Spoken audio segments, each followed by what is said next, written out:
Hello everyone and welcome back to another new album video. We're now on week 48 and this week we're taking a look at GNX by Kendrick Lamar, first released November 22nd, 2024. Some notable tracks on this album include Whacked Out Murals, Gloria, Squabble Up, and Heart Part 6. This album kind of just like surprise dropped on just a couple days ago.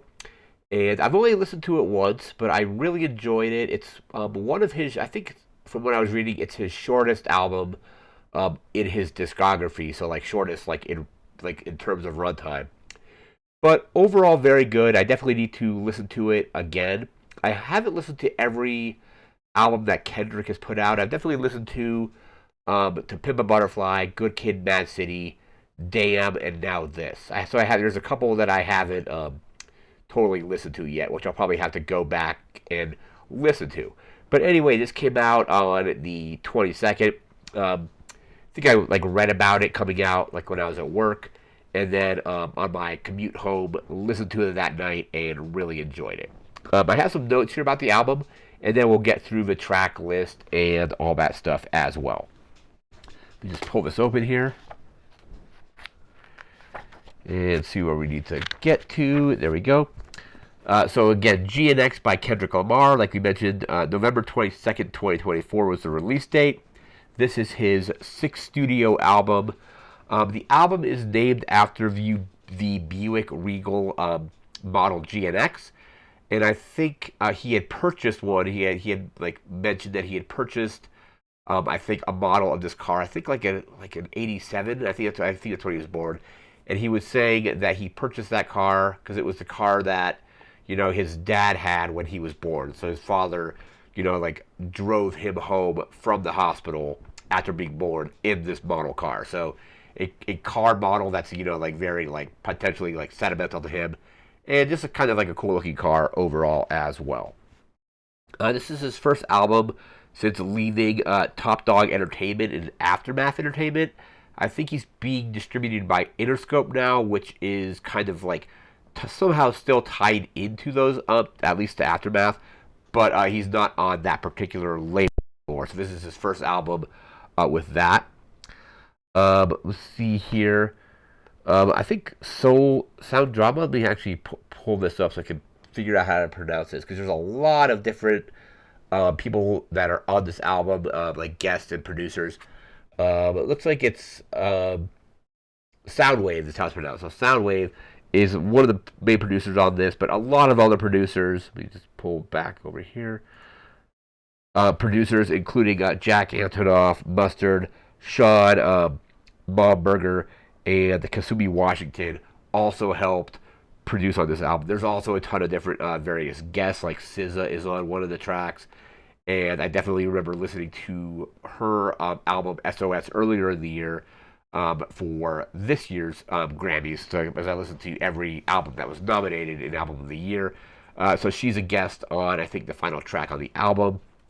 And so just a bunch of other artists as well. Kendrick was recently announced for the kind of like the main act of the upcoming Super Bowl. So Super Bowl 59 coming out, happening in a few months in February of next year. And then he dropped a track which was called Watch the Party Die. And a lot of people were speculating that would be like, if this song that he just released it's bodes very well, or could be indicative of the quality of the upcoming album, which ended up being this.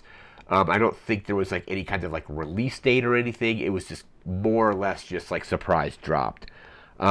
He had put up, I guess, on the day it came out, put up like a teaser up on YouTube, and within 30 minutes, the album was just out and available to listen to. So no real like promotion for it, no real lead up, just basically like a quick YouTube video, and then 30 minutes later, I guess that is like a small bit of lead up, but nothing like where it was like announced and then like things like that. It just basically just came out. One thing I do want to talk about on this particular episode is Jack Antonoff's production, which on this album is actually very good.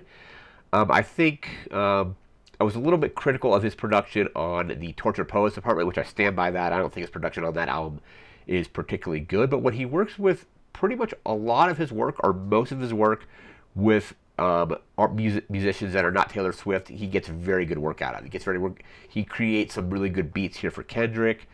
He does a lot. He has done a lot of great stuff with Lana Del Rey and Lorde, and like even like stuff with Bleachers, which I think is all just better produced than how he produces Taylor Swift stuff. I think he's kind of just, I don't want to say given up, but I think it's just he doesn't really push Taylor to try new stuff. He just kind of goes with what she wants to do, and you can't really blame him for that.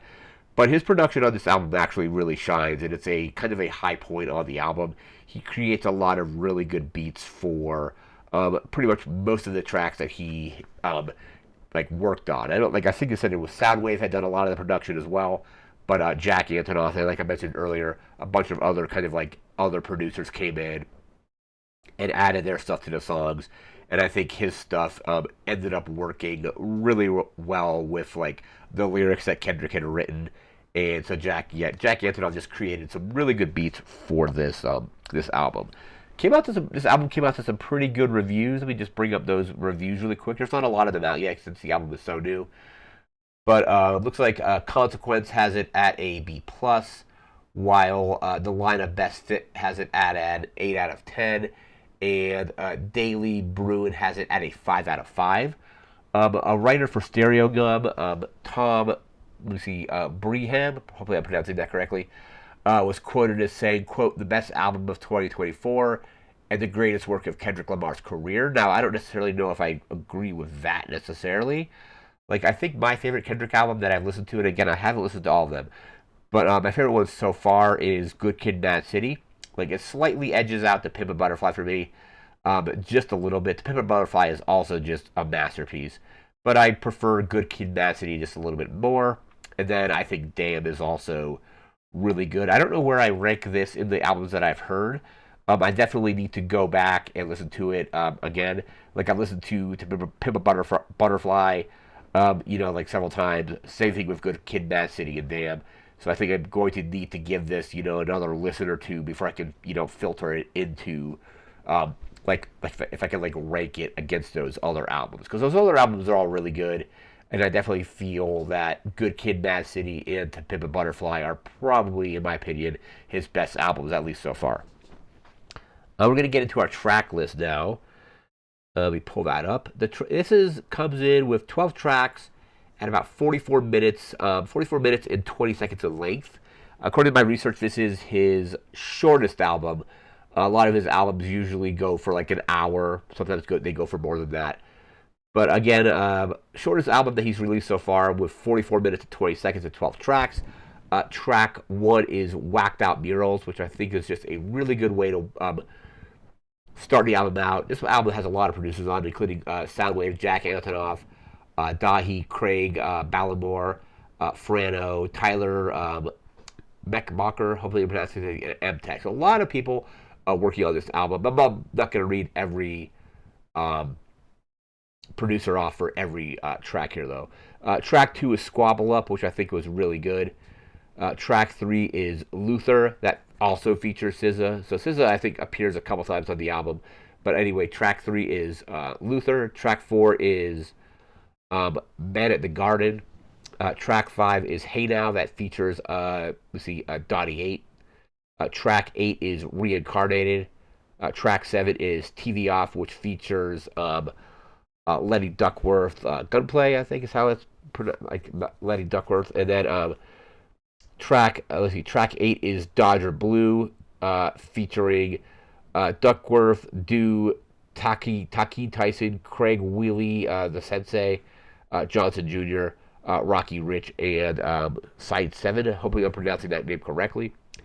Track 9 is, Peekaboo, which features Darius Walker and Azcheek. Hopefully I'm pronouncing that correctly. Again, not always great at pronouncing these rapper names, but or hip-hop artist names. Track 10 is Heart Part 6. Track 11 is GNX, which features Hilton J3, Young Threat, and Psych, or Peso, I guess. Yeah, Pey. Yeah, Peso. And then track 12 is Gloria, which also features SZA. One of my favorite tracks on the album is Gloria. Gloria just I think has like a very good back and forth between Kendrick and SZA. I really like the way that track goes. It might be my favorite track on the album actually. It's the final track. I remember listening to it, really enjoying like the feature from SZA on that album, on that song, and of course on the album in general. Other stuff. Remember, this has been a pretty big year for Kendrick. We all know the kind of like Not Like Us, like was it just a huge hit for him this year. The kind of back and forth he had with Drake was, like kind of at the forefront of a lot of music. I don't really listen to Drake. I think I've only ever heard Drake on like features on other people's albums. So I may have to go and listen to some Drake at some point. But I definitely prefer, from what I've heard, like snippets of Drake. I definitely prefer Kendrick's like albums overall.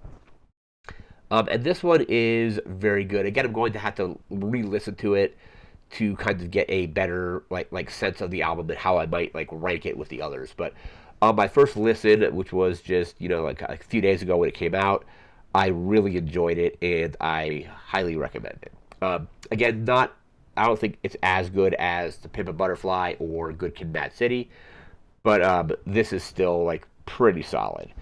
That's going to do it for this episode. Again, this is week 48. We only have a few weeks left in the year to wrap up this series, and then we'll probably do like a breakdown video, kind of like highlighting like all the albums we listened to or I listened to for this series, and probably another maybe video or mini series about all the albums I listened to overall over the course of the year. But again, that's going to do it for now. So remember to like, comment, share, subscribe. We'll see you again next time. Thanks again for watching. Take care and have a good one. See ya.